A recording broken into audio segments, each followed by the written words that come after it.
L'entreprise dégage de solides bénéfices dans la conjoncture et les conditions actuelles. Il faut savoir que nous sommes déjà exposés pour 47% de nos chiffres d'affaires à la concurrence. Mais avec les évolutions politiques qu'on peut imaginer, ouverture du marché, etc., ce pourcentage va augmenter et pour que nous puissions garder nos parts de marché et notre résultat positif, nous devons améliorer sans cesse notre compétitivité.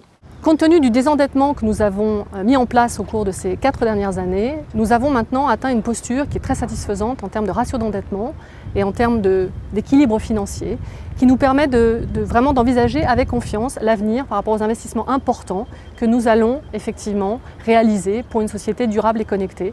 Nous avons tous les éléments en main pour pouvoir discuter avec les investisseurs et les banques. La priorité, ce n'est pas d'investir pour nos dépenses ordinaires, c'est d'investir pour la transition énergétique. Donc nous avons optimisé l'entreprise pour réaliser un certain nombre d'économies et en attendant de planifier les projets, de faire les études, nous avons désendetté l'entreprise. Les investissements prioritaires sont ceux qui concernent la sécurité d'approvisionnement et la sécurité des personnes. C'est plus de 50% de nos investissements pour entretenir l'ensemble de nos réseaux. Nous allons miser essentiellement sur les projets de thermique renouvelable. Aujourd'hui, en Suisse, on se chauffe et on se refroidit avec de l'énergie thermique, de l'énergie polluante.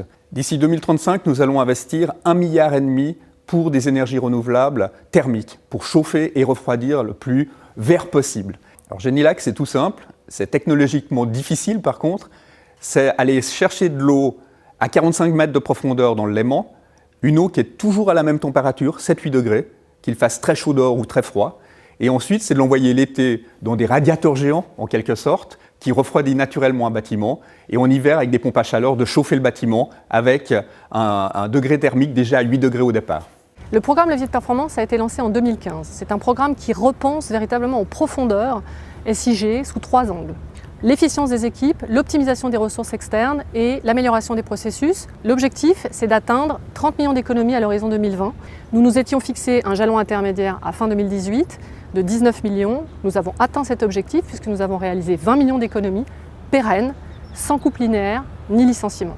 Nous allons produire localement de l'énergie de plus en plus. Nous allons tripler d'ici 2025 la production solaire à Genève.